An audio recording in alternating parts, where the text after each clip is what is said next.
Hey, hey, hey. It's the Chaos Queen here, and you're listening to the Geekcast Radio Network. Hey, it's Mistress Carrie, and you are listening to Studio 2009.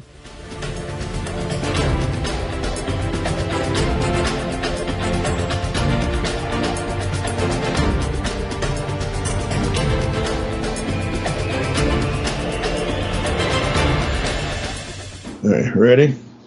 Sure. Why not? Dare I say, why not? Anything can happen. That's right. What do you think I am, you lying? You didn't buy those tickets today, your husband did. What? And last weekend at Brighton. I suppose he arranged that for us too. Not that our little rendezvous meant very much. You so conveniently had a headache. Roger, old boy. This is a pleasant surprise. Lily, what a curious position. You conniving panderer. You put her up to every bit of it. There's nothing wrong with your podcast player. Do not attempt to adjust the volume. Hello and welcome back into Studio 2009, only on the Geekcast Radio Network. I'm, of course, Choo and Mike, and joining me, as always, is that good old detective Dave Draper. Hey, Dave, how are you? Well, how are you, sir? Pretty good, pretty good. Today we are continuing along the journey we started last year in 2024 with the Columbo files, and yeah, we're starting at the beginning and going all the way in order. Tubi.tv or Tubi TV online is the easiest way to watch this show unless you have the DVD sets. And today is season 2, episode 4, and we are being stabbed by the Dagger of the Mind. No podcasters were stabbed in the recording of this episode. Yet. Well, I didn't do anything. We'll see. Hell. See how it goes. See how it goes. Oh, boy. All right. The Dagger of the Mind. Sir Roger Haversham, played by John Williams. No, not that John Williams. No, not that John Williams. Yeah, I think, isn't this this is the second time? I don't remember. Because I remember the name came up. Yeah. So it must have. Yeah, must have. I'll have to look at that in a second. Realizes that actors Nicholas Frame, played by Richard Basehart, and his wife Lillian Stanhope, played by Honor Blackman, have manipulated him into backing their theater production. Okay, Actually, first reopening his theater, because he mentions that the theater had been closed. Closed, yep. So I can tie Columbo, Knight Rider, and James Bond together in this one episode. You know, this is going to be a hard one, like, to be a good boy. Because Honor Blackman. Pussy galore. Pussy galore. Pussy. That is how I do the Sean Connery voices. I always start by saying pusher. That's just gonna be naughty. But yeah, which sadly she's a real actress and she's a good actress and she's a great actress. She was. She's pusher. I'm just gonna. I'm a child. But yeah, there are a couple. And Richard Basehart, I kind of know. Weirdly, I know him from MST3K because Gypsy had like a crush on him or something. She was always. He was her favorite actor. You should always mention him. So it's just, and he does it's funny because, obviously he's an actor playing an actor. Yeah. And he's a real sort of, there is this nicely egotistical jacassery to his performance. Oh yes, very much. Shines through, like every time, like because there's this whole minor, it's not really a subplot, but it's sort of a thing about this folio he has of, not folio, but like a copy of another copy of Macbeth that was owned by another great actor. And they're like, oh, he was England's greatest actor. And he'll go, one of England's greatest actors. He'll always kind of like get these little, and they're not digs, but they're like the reverse of digs. They're little self-promoting asides when people talk about stuff. Which is neat. And then, she, I don't know, I'm spinning out of control. Help me. Yeah. Richard Basehart is just amazing. His acting, like, this is what was crazy to me. So I saw him in his later stages in life because when he was Wilton Knight in Knight Rider and Night of the Phoenix, the openings, the pilot episode for Knight Rider, he wasn't so old, but he was older, obviously, than what he is here because that was in 1982. This is in whatever. 73, I believe. 73, yes. Or probably 72. 72, November 26th, of 72. So I had seen him briefly in that because he's only in like the first, but like his voice for narration when he got old, oh my God, it's so good. Absolutely loved it. 100%. One man can make a difference, Michael. Michael Knight, a lone crusader in a dangerous world. The world of the Knight Rider. And in this just shows, like, this role shows how good of an actor he is. He was Ishmael in Moby Dick in 56. Oh my God, I did not know that. I'm sure he had like a hell of a career. Oh yeah, a hell of a career. Between TV and film. He was in an episode of Rawhide. He was in Alfred Hitchcock Hour. He was in Route 66. Who wasn't, apparently? Okay, well. No, Alfred Hitchcock going to keep coming up. Yep. Well, it's going to keep coming up because another one of our podcasts on the network, Cinema Geeks, I think they're doing an Alfred Hitchcock Presents series on their podcast discussing the Alfred Hitchcock stuff. So we're doing Columbo, they're doing Hitchcock. But yeah, no. Yeah, Knight Rider was literally one of the last things that he had done in TV. But no, this episode was just great. Again, I mentioned last episode, I'll say it in more detail here. What I noticed about this episode more than any other episode so far is Columbo's little tics and the way Peter Falk plays the character, the way the character acts in certain scenes. Like he pulled the curtain thing, not realizing that the curtain is going to call the butler. And he looks little rope, yeah. Yeah, the little rope. And then he looks into the liquor cabinet and this, that, and the other thing and everything else. I think my take on that was he thought that he would hear the bell. Like he pulls the rope and then it's not a rope. It is like a little, it's not a curtain and it's not a rope. It's a little sash thing hanging from the wall. You pull it and it rings a bell somewhere else in the house for the butler to come. And he pulls it. He kind of like looks like he's expecting a sound. And then he's like, okay, well, that's nothing. And then the butler, played by Wilfred Hyde White. He was in a lot of stuff too. Like I know he was in the second season of Buck Rogers, among other things. Yep. He was the, how do I want to put this? The very English guy in a lot of TV. Mm-hmm. What's interesting about this episode is that this is one of several to feature locations outside of the U.S., but it was filmed both in Los Angeles and Hollywood, although scenes with Wilfred Hyde White were set in London due to the actor's tax problems. All his character scenes were filmed in California.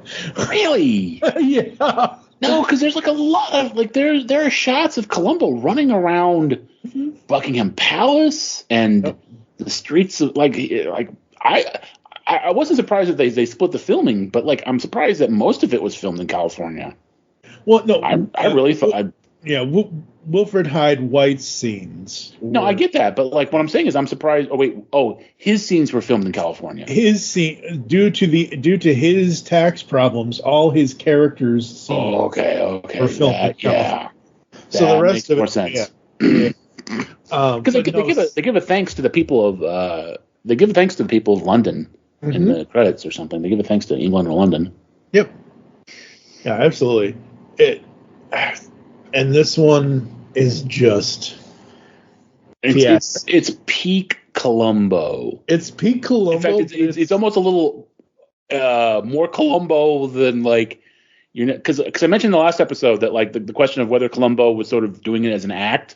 Yep. And in this one, he is like from the moment you see him, he is full on. He is like there's this great sequence it's Heathrow, I think, or it's London Airport. Yeah, but like the whole thing is they're trying to find this great American detective, and meanwhile it's like a Scooby-Doo thing. He's constantly wandering around, he's trying to find his lost luggage, and somehow they manage to turn around just when he walks past, and he's getting into all this trouble, and it's just because he just wants his suitcase, and he mistakes a suitcase for his suitcase, and he opens that up, and stuff falls everywhere, and they're all clueless that this weird little guy is who they're all looking for. It's great. It was so fun.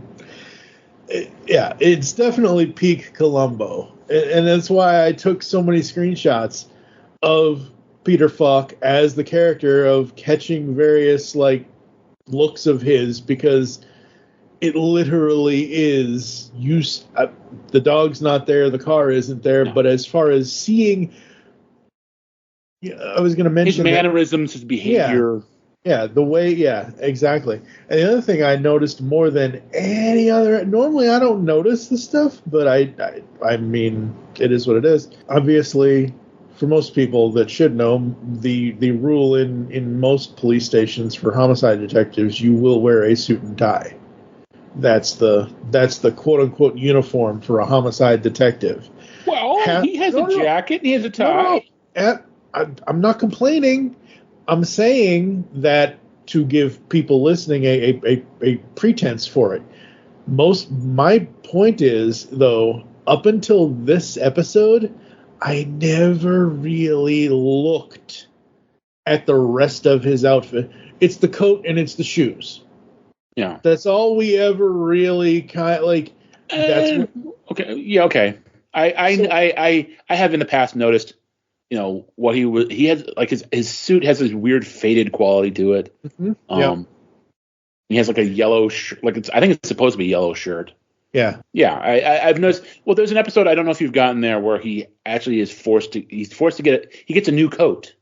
Okay. Have you seen that one? I don't think He does not like the new coat. He never wears it. And surprise, surprise, he gets the old coat back by the end of the episode. Spoiler alert. But yeah, so you do get to see him in his jacket, his non-trench coat outfit a lot in that episode. Yeah, absolutely. And that's going to be fun to see. But yeah, no, and again, my point in bringing that up is that I never, I just, assume he's wearing a suit and tie. But the main parts of the character of Columbo is the cigar, the coat, and the shoes, as far as the physical character. And it was nice to me to see, it was nice that I could notice all of that with his suit and his tie and everything else in this episode. Again, this episode to me is a very Columbo heavy episode with the cameras and how they filmed this, because he's in a completely different setting. He's not in Los Angeles. He's in London. He's supposed to be learning from New Scotland Yard and everything. Look, it's no. I'm laughing not at you. I'm laughing at the fact he's supposed to be there to learn. I think he's supposed to teach them, isn't he? It's like an exchange. Yeah. He's spending all his time running. He constantly jumps out of the car and does touristy things. When people aren't paying attention for 2 seconds. Yeah, the synopsis says he's visiting London to study British police techniques as the guest of Scotland Yard Detective Chief Superintendent William Dirk, played by Bernard Ferks, who is called to investigate the incident and all that. Yeah, I guess we should sort of explain. We set up a little bit that Haversham, is that the name? I think so. The victim, like what happens is he's going to shut everything down the night before the play premieres, and the irony is the play is Macbeth, because for those of you who don't know, Macbeth is infamous for being cursed, and actors are not supposed to refer to it by name. They call it the Scottish play. Yes. So this is kind of a joke that the production of Macbeth is cursed, and he shows up. He kind of sneaks in, which is important to the plot, and tells them he's going to shut everything down. He realizes he's been played by Honor Blackman and Richard Basehart, and they get in a scuffle, and she throws like an ashtray or something. Yeah, I didn't know what. Yeah, I wasn't sure something heavy enough to like crack his skull. And it was ironically it was an accident, kind of. I mean, she didn't intend to kill him, so they sneak his body back to his manor house, and make it look like he fell down the steps. Yep. And he is like a distant cousin of Inspector Dirk's wife. And so Dirk has to like call on the household when he's got Columbo in tow. And of course, Columbo goes full Columbo the minute he smells something's going on. He starts asking questions, causing trouble. I think it's part of the setup is that they leave a first edition of Alice in Wonderland sitting open on a table, like face down. Yeah. And Columbo's like, isn't that book expensive? And it's like, yes, it's actually very expensive. It's very rare. He's like, but isn't that going to like crack the spine? Why would you ever do that to an expensive book like that? And that's kind of what gets him going about like asking questions and gets. And then Dirk kind of is very supportive isn't the right word, but I mean he goes along with it. Like he thinks they're smart questions, and he starts asking them himself. Yep. Yeah, this one very theatrical because obviously it's about Macbeth and Shakespeare. Well, it's set in a theater, yeah. Right. Well, so I'm laughing with, not at. Okay. Yeah, I know. I'm down. I don't know. I'm good. You'll know when I'm mocking you. Yeah. I know. I trust me. I know. Knock. Again, the my wife counter is just off the chain. Like he my wife and the English butler. My wife and I never agree on arguments. The butler did it. There's a brother-in-law too, because he borrowed his brother. I love that he borrowed his brother-in-law's camera, and he takes all these pictures of a parade out in front of Buckingham. And he gets in the car and he's like, "Gee, I hope I loaded the film right." Yeah, it's like Columbo. I love it. It's so Columbo. It is so very Columbo. Actually, my favorite moment of the entire episode. It's a real subtle thing. It's kind of later in the episode than I thought it was. Is they're walking around outside and Big Ben starts to chime. Yep. And Columbo looks at his watch. And he's like, "How about that? A clock that old and it's only a minute off." And Dirk just goes, "We must put another penny on the governor." Like really kind of like crisp. Like, oh, I'm so glad you've shown us that our iconic thing doesn't match your cheap little American watch. Must put another penny on the governor. Yeah, absolutely. But Baseheart as Nicholas Frame. Oh my God. Really great. It is a tale told by an idiot, full of sound and fury, signifying. So we talked about last season, in season 1, when we talked about Roger. Yeah. In that episode. I think Roger was Haversham, so. I don't remember. There was a Haversham somewhere. Yeah. But Nicholas, to me, at the end of this, when he goes crazy and just starts acting again, literally reminded me of Roger from the other episode on the ski lift when he goes nuts, because that's kind of what Nicholas does here. He just starts going back into Macbeth and just starts quoting and this, that, and the other thing, try to distract. Well, again, like the thing about Macbeth is, I mean, you know the story of Macbeth, obviously. Mm-hmm. The whole thing is he murders his king to become king, and then he goes crazy. Yep. So it's like the irony is the actor who played a guy descending into madness then descends into madness. Yes. Yes. Tomorrow and tomorrow and tomorrow. This is also one of those, like, it's kind of a good thing. I don't know. This is one of those where, like, I always talk about, like, Columbo's somewhat questionable methods sometimes of getting a confession. And this is right up there. He literally admits he planted evidence at the end. Like, Dirk is like off the record, like that. He's like, oh, because the whole thing is during the fight, one of her, not a pearl necklace, a fake pearl necklace breaks all over the place. Yep. And there are beads everywhere. And there's this whole thing about the guy's umbrella, because it's a very sentiment. It was given to him by Lady Astor. Yeah. So they got to swap the umbrella back and forth, and that's really how Columbo kind of gets his focus in on Baseheart and Honor Blackman.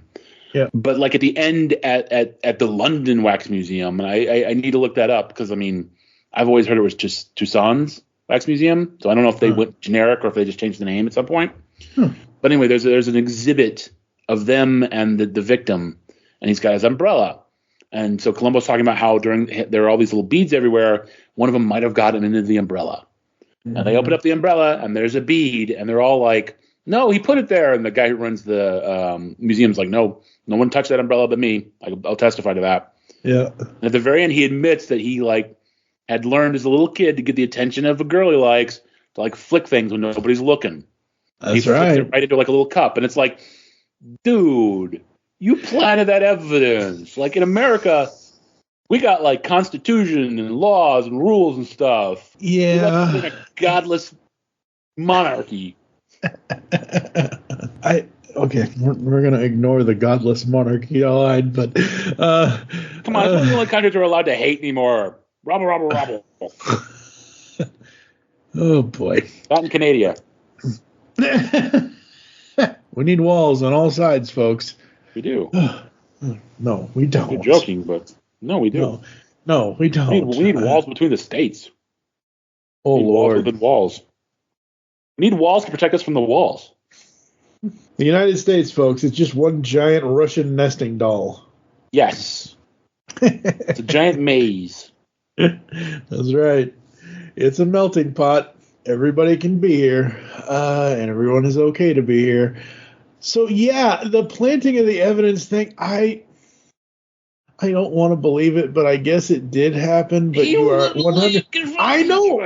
I know he does, but I'm just like, oh, come on. It's kind of like how we don't want, like we were mentioning last time about his drinking. That he's a police officer. Police officers don't drink on duty. They don't. When you're on duty, you're not supposed to do things that you would maybe do off duty. If you're working, if you are a police officer, you don't do certain things when you're working. And it doesn't make me dislike the character. It just makes me think that, like you said, that he would have never gotten away with that. It is like a step up. In the last season, there was the one, I think, with Robert Culp, with the potato in the tailpipe. Yep. This is like the evolution of that almost. Yeah. A little bit. Absolutely. But I mean, she confesses. Yeah. He goes crazy, but she confesses to, and well, okay. We skipped the part about Wilford Hyde White. Like yes. They end up flat out murdering him. Yeah. But they murder him because he blackmails them. Yeah, because he blackmails them because he figures out what's going on. Yeah. Well, okay, but like you're not allowed to murder people just because they blackmail you. Like you go to the police, which they can't do because he's blackmailing them about murder. But like you don't just go ahead and murder somebody. Like that's never like what I'm saying is up to a certain point, which I think they crossed pretty early on. But up to a certain point, they could have, it was an accident. Yeah, it was an accident. Accident is because there was a fight and she threw a thing and she thought she was throwing it at him, at Richard Basehart.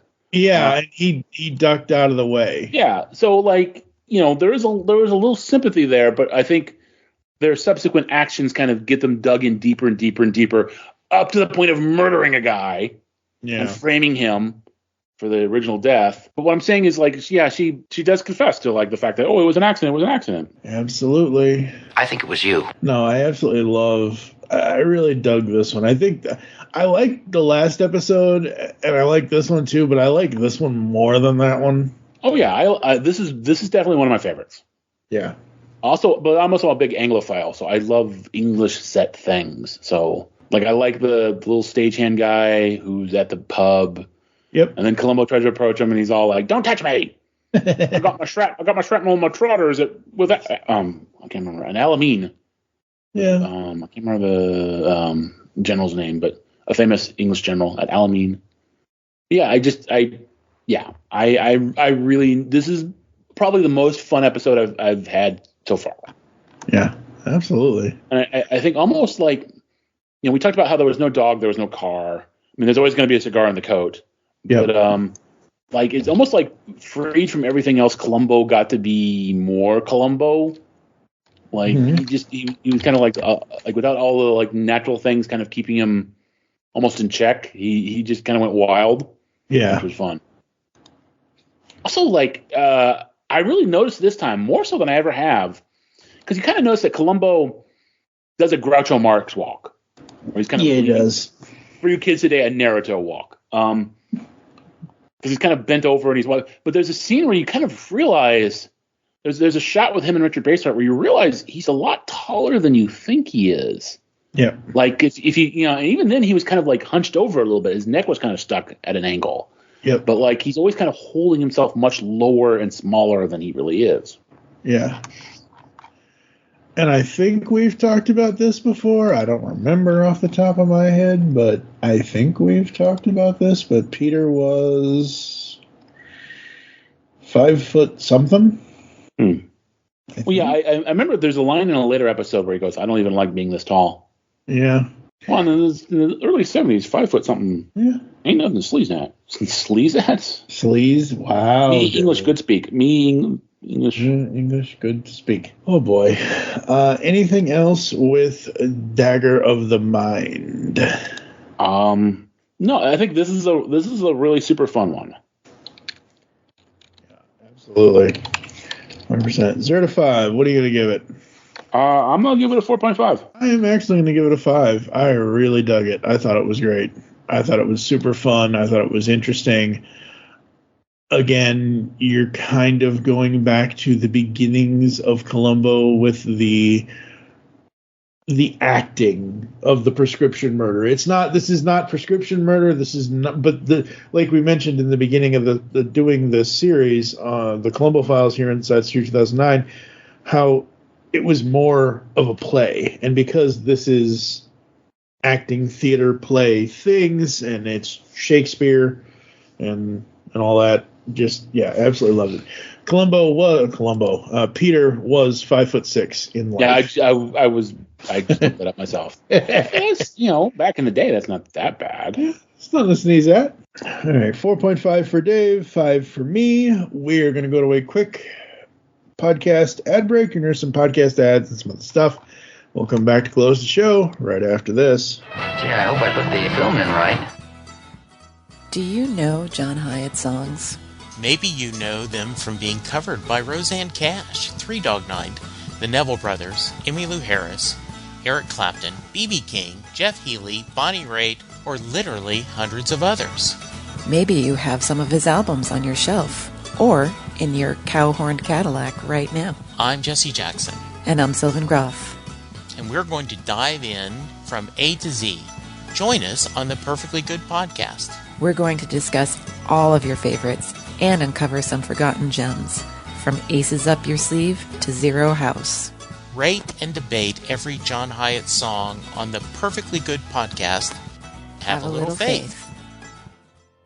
For over 6 years, my guest and I have been discussing the soundtracks to our lives. I'm Jesse Jackson, and I've had hundreds of fans from around the world share their stories about the power and magic of all kinds of music. If you enjoy stories about joy, redemption, trials, and ultimately triumph, then please check out Set Listing Bruce, a Bruce Springsteen fan podcast. Remember, there is magic in the night. Because the world needs another movie podcast. The Geekcast Radio Network presents for your listening pleasure The Cinema Geek. Hosted by Amanda, Kevin, Matt, and Dan. Each week we dive headfirst in the landscape of movies as we discuss movie news, play movie games, go in-depth on reviews, and even have a top 10 countdown or two. Also, don't miss our director retrospective series, where we review noted directors' movies film by film. Bottom line is, if you love movies and love podcasts, you need to experience The Cinema Geeks. You can find us on iTunes or geekcastradio.com. For the best in science fiction, join Mark Baumgarten, Vicky Jakubowski, Zion Kiros, and Juan San Miguel on the award-winning podcast Mark Who 42's Universe. Doctor Who, the Marvel Cinematic Universe, Star Trek, and more are all fair game with Mark Who 42, which has been around since 2012 in one form or another.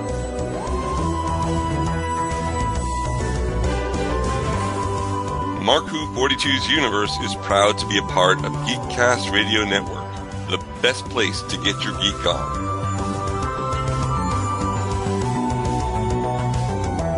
Listen to us bi-weekly or weekly if we have a topic relevant for you, our listeners. Mark Who 42 on Geekcast Radio Network, a match made in a galaxy near you. Are you missing entertainment in your life? Welcome to Captain Ruggles Gaming. Whether it's guides, roleplay content, or our shenanigans with our collaborations with the 20 years standing strong Fart Clan, also known as Fast Action Response Team, or the Wrecking Crew, we have something for everyone. So join us when we traverse the cosmos of space games, survive the undead in zombie games, or just having fun in first-person shooters or random indie games.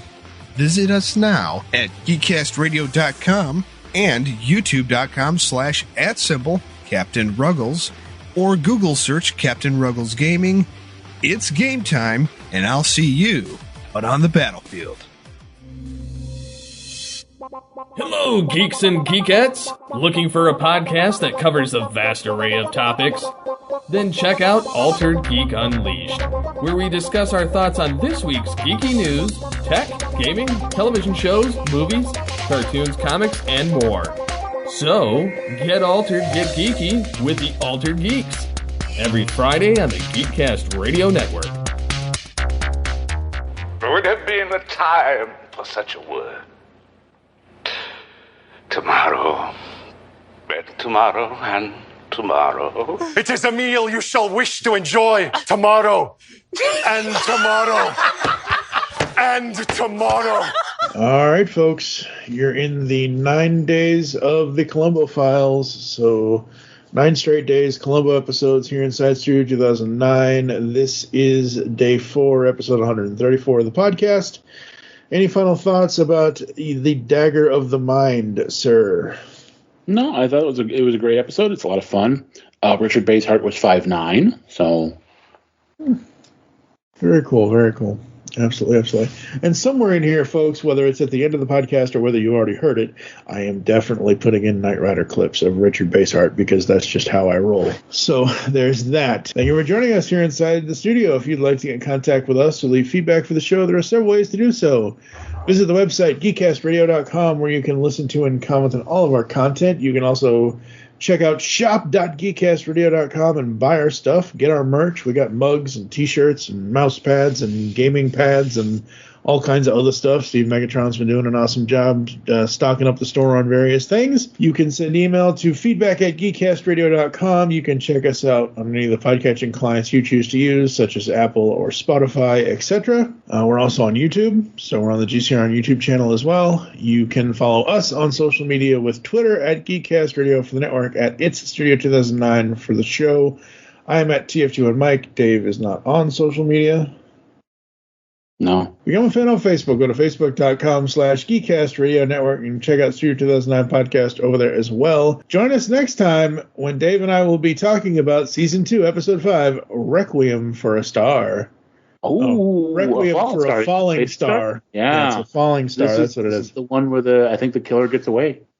Ooh. For now, I am TF2 and Mike with... Tomorrow, and tomorrow, and tomorrow, and tomorrow. Tomorrow. And tomorrow. And tomorrow. You'll hear us back in the studio soon. Excuse me. Irish whiskey before luncheon. I would have thought perhaps that a glass of sherry, a nice amontillado, would have been more appropriate. Oh, no, sir, no. Thank you very much. I really wasn't looking for a drink. No, I was just wondering, I wonder, could you tell me, do you know whether or not the gentleman, Sir Havisham, was that the chair that he was reading in last night? Well, as a matter of fact, that was Sir Roger's favourite chair when he wanted to read, yes. Oh, I see. Terrible thing, wasn't it? Yes, very shocking. Thank you very much. Why do you suppose he started downstairs? No idea. No. Couldn't have been to get any liquor. Certainly plenty of stuff up here. Well, so it's not for me to question my master's wishes. As a matter of fact, he sometimes preferred to have a cup of cocoa as a nightcap from the kitchen. You work here? Indeed I do. I've been here for many happy years. I thought you were a friend of the family. Thank you very much. And you, I take it, are the gentleman who rang the bell just now. Well, that works. Indeed it does. Gee, I thought it was just decoration. Boy, that's funny, isn't it? What's funny? No, I was just wondering if you wanted something last night, why you didn't just ring for it. Well, if I may say so, unlike many masters, Sir Roger was very considerate to his staff. Perhaps you'll be good enough to excuse me. Oh, certainly, sir. I'm sorry. I didn't mean to hold you up. I just get curious about these things. I guess nobody heard anything when he fell downstairs. Well, that's understandable. You see, cook's quarters are in the south wing, and the maids also sleep there. I live in the old cottage. And it so happens that Sir Roger dismissed us early last night, I should say not later than 7 o'clock. But I was wondering if that's... Tanner's been the butler here for over 20 years, Columbo.